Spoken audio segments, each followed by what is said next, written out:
Hey folks, in this video, I'm just going to quickly go over how to load our windows into your project.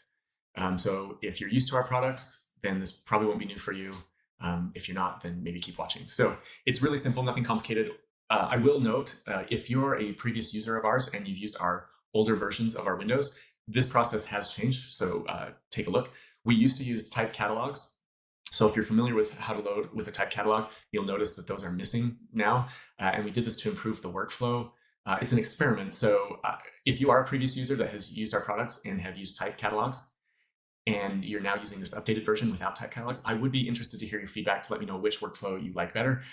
There's positives and negatives to both. And I think on this newer version, we decided that it's a little bit simpler for loading the families if we don't use type catalogs. So without further ado, let's just talk about how you would load this in. There are a couple options. And if you're familiar with Revit, you know how to load a family. So you probably don't need to know this, but the main way to do it would be to go to the Insert tab, Load Family, and then you're just going to navigate to the window files, and you're just going to load in whatever window you want to load in. And you click Open, you navigate to it and click Open, it loads it, and there's no problem. The other way you can do it is you can browse to it in Windows Explorer. So we could go to Windows, Craftsman, let's do a full window, standard windows, and let's just bring in an awning. You can drag and drop it into the project and it will load it for you.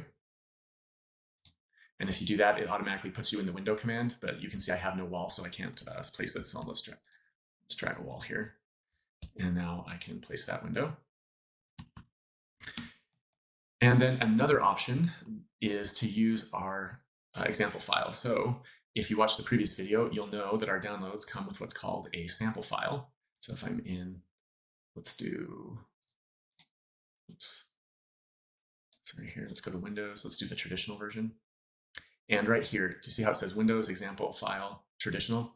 So if I click that and I open it, it will look like this.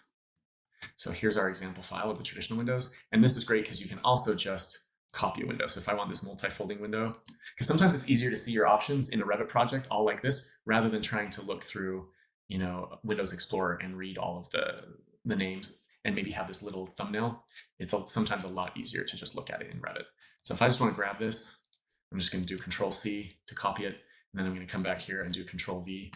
It's going to tell me it's going to load stuff in. I click OK. And it's going to try to load that whole wall in with the window. Oh, no, it didn't. It depends on which version of Revit. Sorry, I shouldn't speak. I'm currently in Revit 2020. I think some of the newer versions show like a shadow of the whole wall, but it just loaded it in. So we'll click to place it. And now we've got our multi-folding window here inside the project. So it's just that easy. You have a couple different options. I just wanted to lay them all in front of you so that you can use whatever one is the easiest for your workflow. And stick around and we'll talk about more advanced features of our families in the next couple of videos.